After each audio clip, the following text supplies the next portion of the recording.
नमस्कार विद्यार्थी मित्रांनो, या व्हिडिओ लेक्चरमध्ये पार्शियल फ्रॅक्शनचा प्रॉब्लेम आपण सोडवणार आहे। असा कॉम्प्लेक्स फ्रॅक्शन दिला आहे 9/(x-1) × x+2 ब्रॅकेटचा स्क्वेअर। आता बघा, पहिल्यांदा डिनॉमिनेटर ऑब्झर्व करायचा की फॅक्टर्स कोणत्या टाईपचे आहेत ते समजलं डिनॉमिनेटरला तर आपण पार्शियल फ्रॅक्शनच्या त्या कॅटेगरीनुसार आपण प्रॉब्लेम सोडवू शकतो। मग आता इथं डिनॉमिनेटर बघा, हा फॅक्टर लिनियर आहे, हा पण फॅक्टर लिनियर आहे, पण तो डबल आहे, त्याचा स्क्वेअर पण आहे।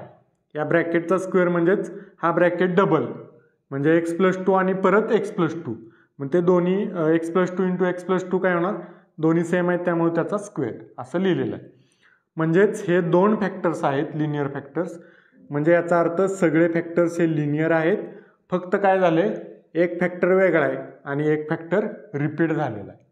म्हणजेच हा प्रॉब्लेम कोणत्या कॅटेगरीतला आहे, repeated linear factors, repeated linear factors,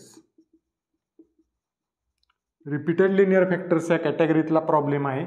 मग तो कसा सोडवतात, तर इज इक्वल टू कॉन्स्टंट घ्यायचा, एक कॉन्स्टंट घ्यायचा, त्याच्या खाली हा पहिला फॅक्टर x-1 प्लस दुसरा कॉन्स्टंट घ्यायचा, त्याच्या खाली याच्यातला एक सिंगल फॅक्टर x+2 आणि प्लस तिसरा कॉन्स्टंट घ्यायचा आणि हा ब्रॅकेट आहे तसा म्हणजे x+2 ब्रॅकेटचा स्क्वेअर, दोन्ही फॅक्टर घ्यायचे रिपीटेड असतील तेच।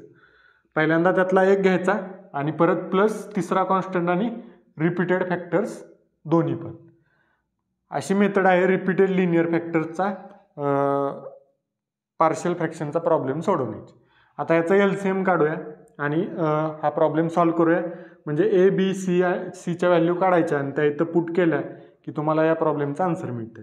मग इकडची बाजू आहे तशीच 9/(x-1) x+2 bracket square is equal to ह्याचा LCM। आता बघा LCM कसा काढायचा, इथं आपल्याला काय पाहिजे, इकडची बाजू आहे तशी प्रत्येकाच्या खाली पाहिजे।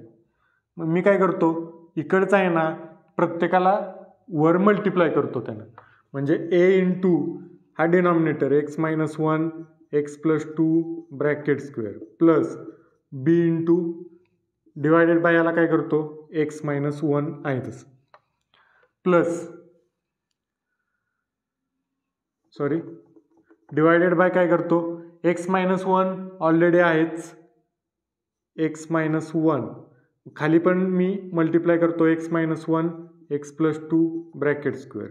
आता प्लस या सगळ्याला प्लस हे B आहे, B इंटू काय करतो मी x-1 x+2 bracket square divided by खाली पण x+2 आणि त्याला परत ह्या वरच्यानं मल्टिप्लाय करायचं x-1 x+2 bracket square plus आता C इंटू परत आहे तेच x-1 x+2 bracket square divided by खाली काय आहे x+2 ब्रॅकेट स्क्वेअर आणि इंटू त्याला x-1 x+2 ब्रॅकेट स्क्वेअर।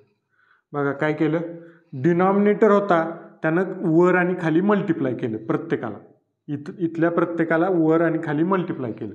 आता काय काय जातंय बघा, हे जातंय घालवून टाकलं, इथं एक जातोय फॅक्टर घालवून टाकला, इथं हे हा पूर्ण स्क्वेअर हा याला जातोय घालवून टाकला किंवा ह्याला घालवून।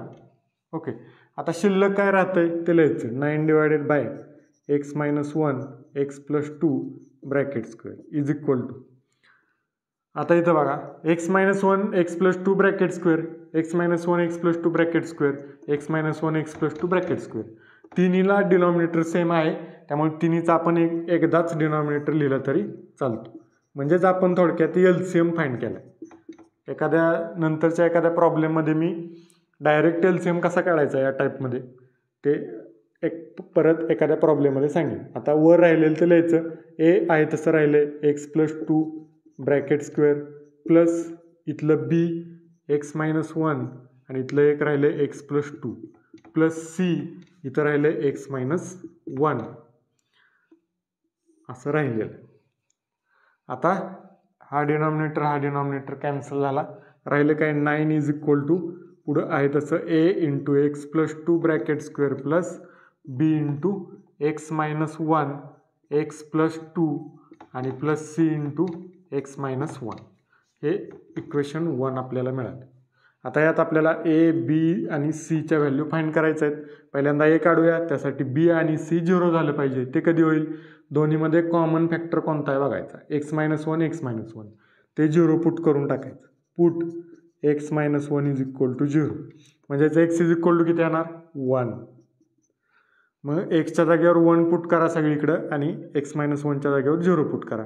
इकडं 9 आहे तसं ए इंटू एक्सच्या जागेवर 1 प्लस 2 त्याचा आहे स्क्वेअर.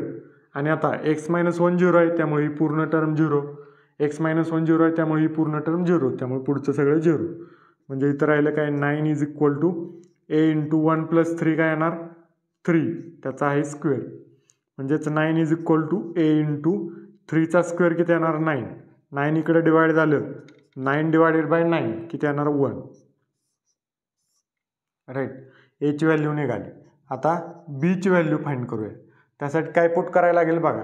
बीची व्हॅल्यू काढायची असेल तर ए आणि सी 0 झाले पाहिजे. ते कसं येईल 0? बघा 0 कसं येईल? ए आणि सी दोन्ही 0 झाले पाहिजे. तर ते काय दोन्ही 0 होत नाही, कारण इथं एक्स मायनस 1 पुट केल्यानंतर सी 0 होणार आहे आणि इथं एक्स प्लस 2 पुट एक्सच्या जागेवर एक्स प्लस 2 0 पुट केलं तर हे 0 होणार आहे. त्यामुळे दोन्हीकडे वेगवेगळं आहे, त्यामुळे एक करू शकत नाही आपण. मग पहिल्यांदा सी काढूया. सी काढण्यासाठी ए आणि बी 0 झाले पाहिजेत. ए आणि बी मध्ये कॉमन फॅक्टर आहे एक्स प्लस 2 एक्स प्लस 2. तो 0 करून टाका सरळ. म्हणजे X plus 2 is equal to 0. म्हणजेच एक्स इज इक्वल टू किती येईल? हे प्लस 2 इकडे आले की मायनस 2. एक्सच्या जागेवर मायनस 2 टाका. एक्स प्लस 2च्या जागेवर 0 टाका. 9 इकडचं आहे तसंच is equal to X plus 2 0 आहे त्यामुळे 0चा स्क्वेअर 0 होईल. ए त्याला मल्टिप्लाय केलं तर 0 होईल. प्लस एक्स प्लस 2 0 आहे त्यामुळे बीची टर्मसुद्धा 0 होईल. राहिलं सीची टर्म. सी इंटू एक्सच्या जागेवर काय आहे? मायनस 2 आणि मायनस 2 आणि हे मायनस 1.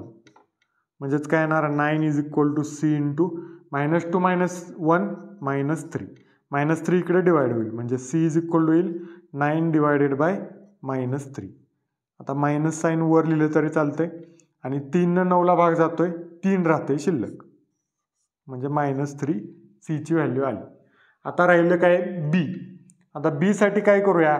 सरळ X is equal to 0 put करू, कारण हे दोन्ही पण आपण एकत्र 0 करू शकत नाही. मग एक्सच्या जागेवर 0 पुट करायचं आणि एची व्हॅल्यू आपल्याला माहीत आहे. ए 0 करू शकत नाही त्यामुळे एची व्हॅल्यू माहीत आहे 1 आणि सीची व्हॅल्यू आत्ताच आली मायनस 3. मायनस 3 हे सगळं तिन्ही या इक्वेशनमध्ये पुट करू. तर 9 इज इक्वल टू काय येणार? एची व्हॅल्यू आहे 1 इंटू एक्सच्या जागेवर 0 प्लस 2 आहे तसंच त्याचा आहे स्क्वेअर प्लस बी आपल्याला फाईंड करायचं आहे. एक्सची व्हॅल्यू आहे 0 आणि राहते मायनस 1. 0 minus 1 minus 1. इथं 0 प्लस 2 2 लिहायला पाहिजे होतं. इंटू एक्स आहे 0 0 प्लस 2 2 आणि प्लस सीची व्हॅल्यू किती आहे? सीची व्हॅल्यू आत्ता काढली minus 3. Minus 3 into X minus 1. X आहे 0 0 minus 1 minus 1 is equal to काय येणार आता? 9 1 इंटू हे 0 प्लस 2 2 आणि 2चा स्क्वेअर 4 प्लस बी इंटू मायनस 1 मायनस 2 किती येणार? Minus 2. Minus 1 into minus 1 into 2 minus 2 plus हे minus 3 into minus 1 plus 3 is equal 9 is equal to 4 into 1 होणार 4 प्लस बी इंटू मायनस 2 काय येणार? मायनस 2b आणि प्लस हे 3. आता 4 प्लस 3 किती येणार? 7. 9 is equal to 7 minus 2b. आता मी काय करतो? 7 इकडे घेतो म्हणजे काय होईल? 9 मायनस 7 असं येईल. 9 मायनस 7 इज इक्वल टू हे मायनस 2b. आता 9 मायनस 7 किती येणार? 2. 2 is equal to minus 2b. हे मायनस 2 इकडे डिवाइड होईल म्हणजे b इज इक्वल टू होईल 2 डिवायडेड बाय मायनस 2. हे मायनस 2 डिवाइड केलं म्हणजे मायनस वर लिहिलं तरी चालतंय मायनस आणि 2/2 1 येणार म्हणजे बीची व्हॅल्यू आली मायनस 1. अशा प्रकारे तिन्ही कॉन्स्टंट फाईंड झाले आपले. एची व्हॅल्यू आहे 1, बीची आहे मायनस 1 आणि सीची आहे मायनस 3. आता ते आपण या इक्वेशनमध्ये पुट करूया. ते मी इथं लिहितो. 9 डिवायडेड बाय x मायनस 1 आणि दुसरा फॅक्टर आहे x प्लस 2, तिसरा आहे x plus 2 is equal to एच्या जागेवर काय टाकायचं 1 divided by x minus 1 plus बीच्या जागेवर काय आहे मायनस 1 बीची व्हॅल्यू आली डिवायडेड बाय x प्लस 2 आणि प्लस सीच्या जागेवर परत सीची व्हॅल्यू आली minus 3 divided by x plus 2 ब्रॅकेटचा स्क्वेअर. तर असं सिम्पल कॉम्प्लेक्स फ्रॅक्शन आपल्याला दिलं होतं, त्याचं आपण सिम्पल फ्रॅक्शन्समध्ये रिझॉल्युशन केलं. थँक्यू.